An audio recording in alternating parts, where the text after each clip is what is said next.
Bueno, ahora sí, Giovanna, bienvenida, como he dicho, eres una abogada valiente.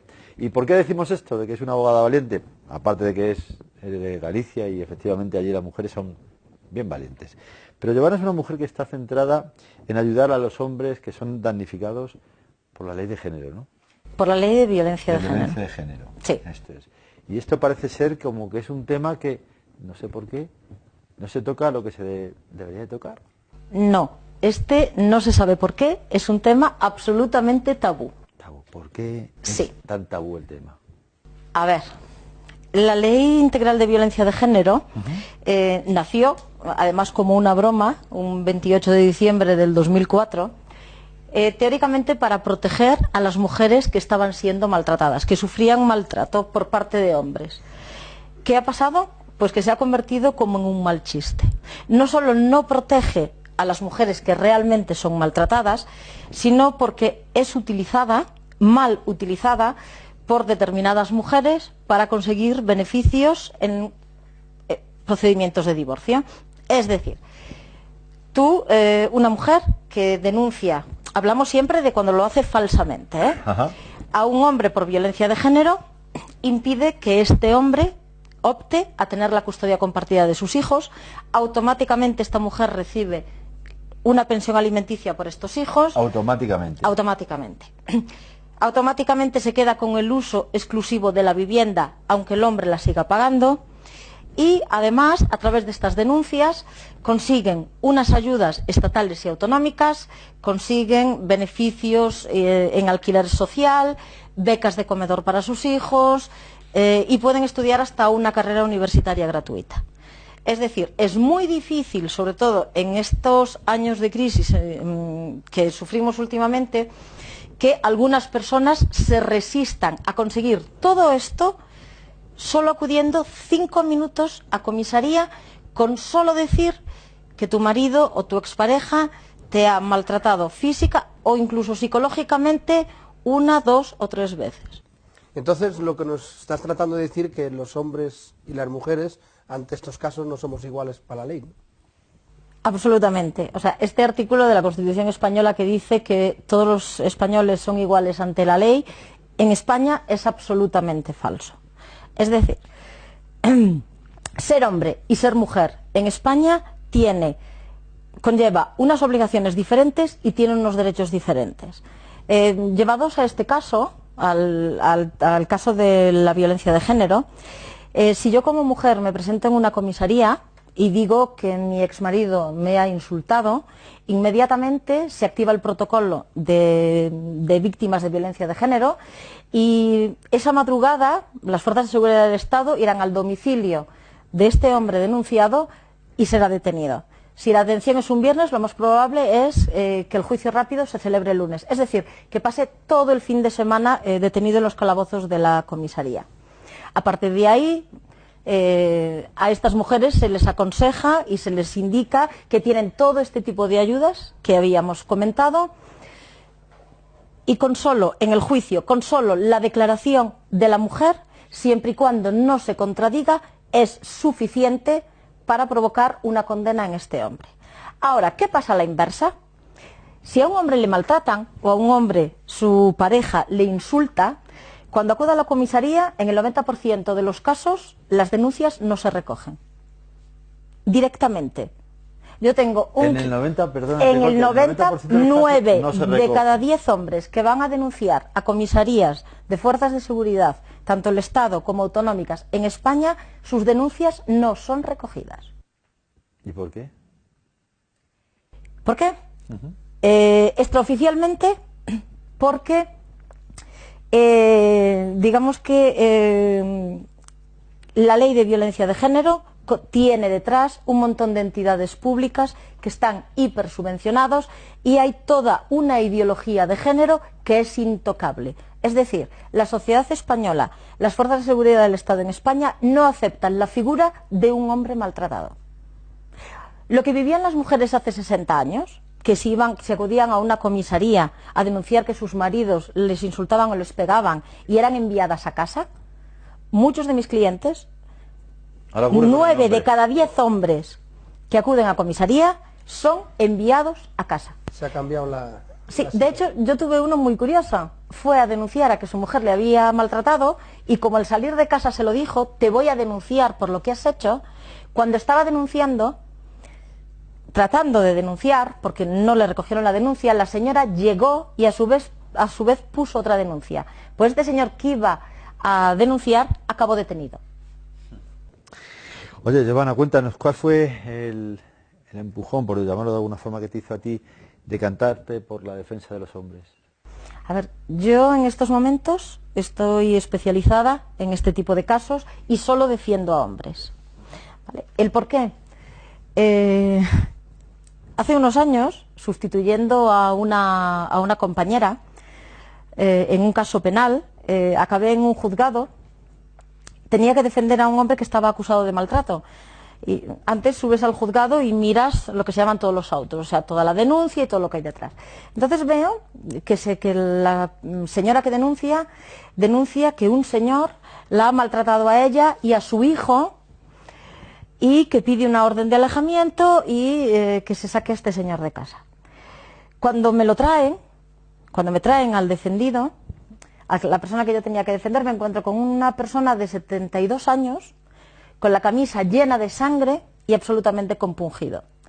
A una señora de, creo que era 10 años, creo recordar que era 10 años menor que él, y a su hijo, que contaba con 45 años de edad. Entre los dos le habían dado una soberana paliza. Pues el acusado era él, a quien echaron de su propia casa fue a él, a quien pusieron una orden de alejamiento fue él, y quien acabó con antecedentes penales era él. Cuando se terminó el juicio, yo pregunté a la jueza, que en este caso era una jueza, si esto era normal, que siendo el acusado el que tenía todas las lesiones acabase con antecedentes penales, y me dijo: si usted me pregunta si es justo, le voy a decir que no. Si me pregunta si es normal, aquí la ley es la que es y yo no me la voy a jugar. Mejor váyase a su casa y dejemos las cosas como están. O sea, prefiero estar agarradito a mi sillón. Prefiero estar agarradito a mi sillón porque además, si cuestiono según qué cosas, puedo ser llamada al orden. Porque muchos jueces en este país han sido llamadas al orden por contar lo que está pasando cada día en los juzgados, porque muchos abogados, o los pocos abogados que defendemos que esta es una realidad que además está acabando con miles de familias, somos llamados al orden, y los que decimos que no nos callamos, somos incluso amenazados. Eso te iba a preguntar, porque me consta que, vamos, sé que ese ha sido tu caso, ¿no? Sí. ¿Qué te ha ocurrido a ti? ¿Qué amenazas has recibido? Yo he recibido amenazas de asociaciones feministas diciéndome que yo lo que hago es defender a maltratadores y que estoy de acuerdo con que maltraten a las mujeres. Mi respuesta ante esto, quiero darla si me lo permites, sí. Es que de hecho creo que yo soy una de las personas que más defiende y digo no al maltrato. Pero digo no al maltrato en las dos direcciones. Digo no al maltrato de ninguna persona hacia ninguna persona. Muchas mujeres verdaderamente maltratadas no tienen recursos porque otras mujeres utilizan a esta ley en beneficio propio. No puedo consentir que en un país al que denominamos democrático trate de manera tan diferentes a hombres y a mujeres. No puedo consentir lo que pasaba hace 100 años. Esto es una ley de autor. Es decir, tú cometes un delito y yo te castigo dependiendo del género que tú tengas. Si ahora mismo hiciéramos esta ley, pero en lugar de decir vamos a hacerla una ley que proteja a mujeres de hombres y que tiene más a los hombres que a las mujeres, ¿qué os parecería si yo digo, pues esta ley va a ser igual, pero voy a castigar más a los negros que a los blancos? O voy a castigar más a los bajos que a los altos. ¿La consentiríamos? Claro, de ninguna de las maneras. Claro. En cambio, consentimos una ley que pone a una parte de la sociedad contra otra parte de la sociedad. Digo yo, y en estos casos todos, los niños, ¿qué cuentan ahí? ¿Son los más perjudicados o no? Lo que pasa con los niños es una verdadera aberración. Primero, miles de niños en este país están siendo privados de ver a sus padres por culpa de denuncias falsas de violencia de género. Porque lo que la gente no sabe es que cuando una de estas mujeres activa una denuncia falsa por violencia de género, lo primero que se hace es impedir que ese padre vea a sus hijos. O sea, hay padres que han estado 2 y hasta 3 años sin poder ver a sus hijos, o viéndolos en unas instituciones que son casi del siglo XIX, que se llaman punto de encuentro familiares, y que luego un juez ha decretado que son inocentes. Pero claro, han dejado de ver a sus hijos cuando estos tenían 6 años. Y les han permitido volver a verlos cuando tenían 9. Y encima les dicen, como usted lleva 2 o 3 años sin ver a su hijo, no va a abrir como en las películas sus brazos y va a tener a su hijo con usted. No, va a verlo 1 hora cada 15 días de manera tutelada mientras este niño se acostumbra. A mí me parece una verdadera aberración. Giovanna, cuéntame, ¿es cierto esto que se comenta? Es uno de los argumentos al cual se agarran los defensores de esta ley de violencia de género, que los datos por denuncias falsas son mínimos, ¿o no es real? Bien, si nosotros contamos los datos como los cuentan ellos, el dato puede ser real. Pero ¿qué pasa? Los datos dicen que solo el 0,001 de las denuncias, 1% de las denuncias, son falsas. ¿Qué pasa? Que en este país solo se contabilizan como falsas aquellas denuncias que son falsas y absurdas. Es decir, si yo ahora mismo voy a una comisaría y denuncio a mi marido porque me ha hecho un moratón en la pierna, aunque me lo haya hecho yo, o aunque yo tenga problemas de circulación, como se da el caso, aunque no haya testigos, aunque no tenga ninguna manera de probarlo, aunque esta persona salga inocente, no será contabilizada como denuncia falsa. No se deduce testimonio, no se acepta. ¿Por qué? Porque las instrucciones dadas a Fiscalía son que no se deduzca testimonio, o sea, no se atente contra estas personas que denuncian falsamente. Atención a lo que dicen, para no desincentivar a las mujeres que son realmente maltratadas. Es decir, para que las mujeres que son realmente maltratadas no se sientan desincentivadas, miles de hombres quedan con antecedentes penales o con la duda social de cuando te han detenido por algo será, y estas repercusiones no se cuentan. ¿Cuáles son las denuncias falsas que se contabilizan? Pues denuncias falsas como la que pasó en Andalucía, de una señora que denuncia que su marido, que tenía una orden de alejamiento, se había acercado a 5 metros de ella y la había amenazado de muerte. Cuando la Guardia Civil fue a localizar a este señor, descubrió que llevaba 11 meses muerto. Increíble, ¿Ah? Es increíble. ¿Por qué había muerto este señor? Hacía 11 meses que se había suicidado, porque tenía una orden de alejamiento y había sufrido denuncias de este tipo durante 5 años. Perdóname, Giovanna, vamos a volver a repetir esto porque yo no sé si es que nos está ocurriendo, porque por supuesto no voy a poner en duda tus palabras, pero es que me parece alucinante. Lo es. Es alucinante. O sea, esto que acabas de contar, estimo que habrá salido en otros medios, ¿no? Mira, los pocos medios... ¿Nos estamos quedando, no sé, ciegos, sordos, o qué nos está pasando? Los pocos medios que se han atrevido a hablar de ellos, que son además medios que no son, digamos, de ámbito nacional, sí.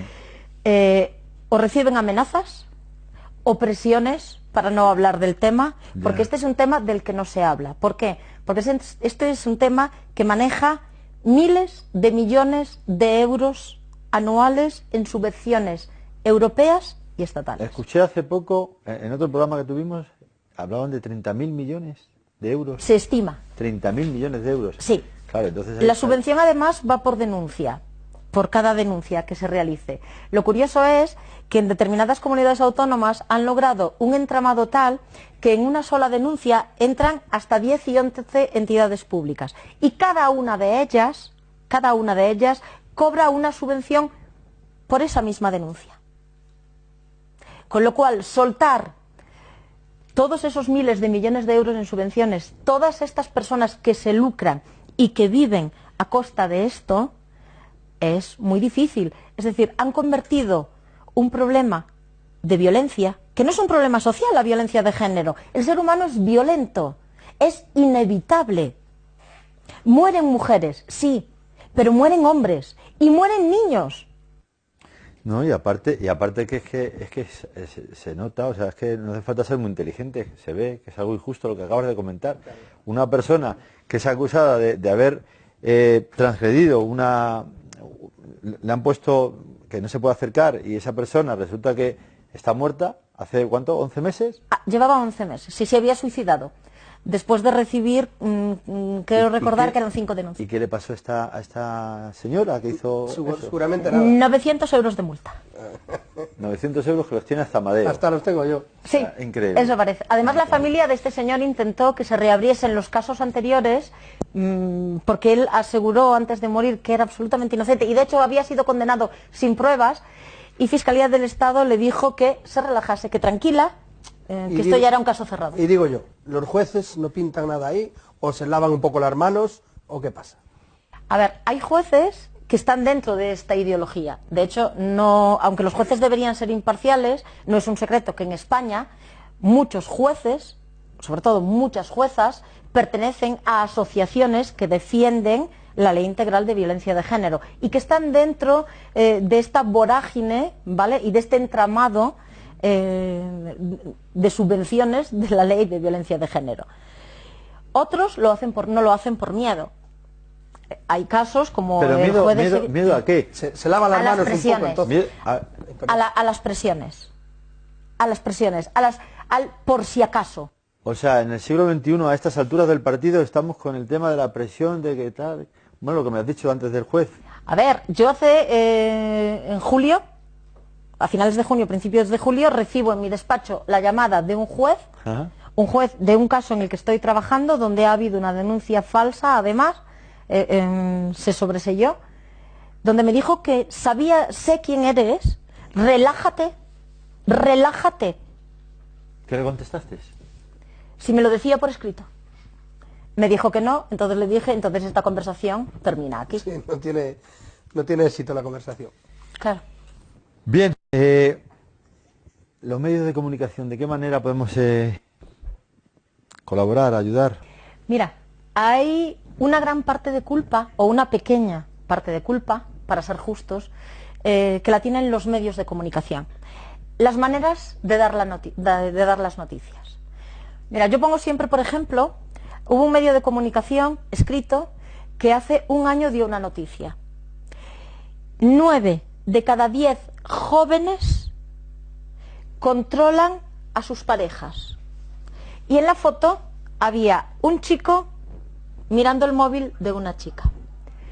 El estudio se basa en un estudio que se hizo en toda Europa. Si tú leías, o sea, el titular daba a entender que chicos, jóvenes, varones, 9 de cada 10 jóvenes varones controlaba a las chicas. Cuando tú leías, el estudio lo que decía es 94 de cada 100 chicas controlan a sus parejas, 92 de cada 100 jóvenes chicos controlan a sus parejas. Claro, y solo pusieron una. Pero si tú no lees las noticias, te quedas en que de cada 9 chicos de cada 10 controlan a sus parejas. Pero resulta que hay más chicas que lo hacen. Pero eso no se dice. Porque eso entra dentro de lo tabú. Pues es triste, ¿no? A la altura que estamos de la película. Oye, el otro día en otro de los programas que hicimos hablábamos un poquito, dimos una pequeña pasada sobre el tema del micromachismo. Ah, sí. Que es muy gracioso. Que a mí me parece un nublante eso, me parece... O sea, que ahora resulta que decir las damas primero, por ejemplo, como decíamos el otro día, pues se puede catalogar como micromachismo. Sí. Resulta que ahora todo aquello que no anteponga la figura de la mujer es micromachismo. Lo que pasa es que hay cosas que obvian. Sí que es verdad que el lenguaje representa el cómo una sociedad se mueve. Pero a mí hay una cosa que me parece muy curiosa en el lenguaje, sobre todo en el lenguaje que yo utilizo en el juzgado. Agresor es masculino, claro, y víctima es femenino. ¿Vale? Pero estas mujeres que defienden y dicen que la sociedad vive en micromachismos utilizan siempre la palabra víctima. Es decir, cuando hablan con el género neutro se ha puesto de moda, o dicen señoras y señores, diputados, diputadas, jóvenes y jóvenes, y como digo yo, ¿y por qué no dicen víctima y víctimo? No, solo cogen las partes del lenguaje que le interesan. A ver, voy a decirlo muy técnicamente. Esto es una gilipollez, ¿vale? Que una sociedad sea machista o no, no depende de su lenguaje, depende de su comportamiento. Es decir, a mí me hace mucha gracia cuando dicen es que las mujeres no tenemos las mismas opciones laborales que los hombres. Yo digo, mentira.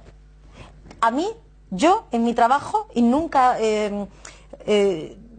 vamos a decir que no siempre he trabajado bajo mi propio cargo, nunca me han puesto ningún impedimento para ascender en un trabajo por el hecho de ser mujer.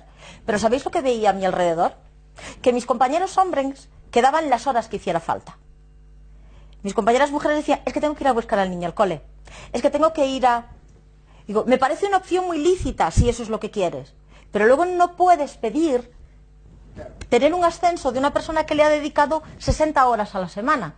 Curiosamente, estas mujeres que protestan porque no pueden ascender o no tienen las mismas oportunidades que un hombre, o eso dicen ellas, luego a la hora del divorcio no aceptan la custodia compartida de los hijos, quieren la custodia exclusiva. Yo muchas veces le pregunto, ¿cómo pretendéis conciliar laboralmente y luego pedir la custodia exclusiva de vuestros hijos? Pedid la custodia compartida, tendréis las mismas obligaciones que tiene el padre de estos niños estarán el mismo tiempo con su madre y con su padre y tendréis las mismas oportunidades laborales, porque podréis dedicar el mismo tiempo que los hombres a vuestra profesión. Es decir, acusan a los hombres de hacer sobre ellas lo que se están haciendo ellas mismas. Yo digo siempre, y le he dicho siempre a mis hijos, que yo, por ser mujer, no soy una princesa de cuento. Soy una persona igual de válida e igual de capaz que mi marido, que mi padre y que mi hijo. Muchas veces la gente apela a la fuerza. Es que los hombres son más fuertes que las mujeres. Y yo digo, depende de qué hombres y depende de qué mujeres. De hecho, si esto fuese así y la sociedad actual se basase en la fuerza, en lugar de hacer una ley que protegiese a la mujer, tendría que haber una ley que protegiese a los Woody Allen de los Arnold Schwarzenegger. Claro. Pero no la hay. No la hay. Giovanna, yo en cierta ocasión a una, no sé si tú recuerdas ese programa, pero en cierta ocasión a una mujer le dije que si no sería mejor que el hombre y la mujer se complementasen. Me acuerdo Te voy a perfectamente. decir, le vamos a comentar ahora a Giovanna la contestación, pero se lo quiero preguntar a ella también. ¿Tú qué opinas de eso? Que yo le dije a esa mujer. ¿No sería mejor que el hombre y la mujer se complementen? Mira, yo odio poner etiquetas a las cosas. Yo creo que los hombres y mujeres, como individuos o como parejas de hombre-mujer, mujer-mujer, hombre-hombre, perro-gato, es que me da igual, no creo que sea necesario ni que se complementen, ni que se suplementen, ni que nada. Simplemente deben convivir en paz y cada uno debe vivir de la mejor manera que pueda dentro de una sociedad que además en estos momentos ya bastante le cuesta sobrevivirse a sí misma, y lo que no debemos consentir es que desde los poderes políticos creen artificialmente una guerra de hombres y mujeres y nosotros seamos tan imbéciles de tragárnosla y entrar al trapo. Bueno, la verdad es que no hay que tener una carrera en Oxford University para darse cuenta de que, por ejemplo, los casos que has comentado antes, ¿no? Oye, cuéntanos, nos quedan un par de minutos, cuéntanos cuál ha sido la función de esta página que tú has creado, Hombres maltratados por la ley de violencia de género. Mira, la he creado porque me di cuenta de que muchos de mis clientes se sentían solos cuando eran denunciados falsamente y eran señalados por la sociedad, sentían verdadera pánico y vergüenza y sentían, algunos de ellos me confesaron sentirse como parias sociales. Decían, yo no he hecho nada y de repente veo como la gente me mira de una manera como si hubiera cometido un delito. Date cuenta que muchos de ellos son detenidos en su puesto de trabajo o delante de sus vecinos y de sus hijos y sentían que esto solo les pasaba a ellos. Creé esta página para que entendieran que este no es un problema individual, que pasa a miles de hombres en este país y en otros muchos países, y que si no se unían y hacían entender a la sociedad que esto no es un problema de género, sino de violencia, sin más, y que lo que hay que erradicar es la violencia, y no dependiendo del sexo, ni de quien ejerce esa violencia, ni de quien es víctima de esta violencia, El problema lo van a tener nuestros hijos. Claro. Es la herencia que se les está dejando, ¿no? Sí, para empezar ya tenemos a una generación de hijos que se han criado sin padres. Bien, Giovanna, muchísimas gracias por acompañarnos, muchísimas Gracias a ti. gracias por desvelarnos estos datos que son muy importantes, que pues eso, que la gente los conozca, ¿no? Y a ver qué se puede hacer. Lo primero, que si eres hombre, saber que tienes el mismo derecho a denunciar que una mujer. Que si ahora no nos hacen caso, mañana quizás sí. Me está empezando a dar miedo, de verdad, me está empezando a dar miedo ser hombre, pero soy hombre, porque macho y hembra los cree Dios. No soy más ni menos, soy hombre y ella es mujer y nos lo pasamos muy bien, ¿a que sí? Bueno, corte publicitario y seguimos aquí en vuestro programa, ya sabéis, Se buscan locos por la cordura.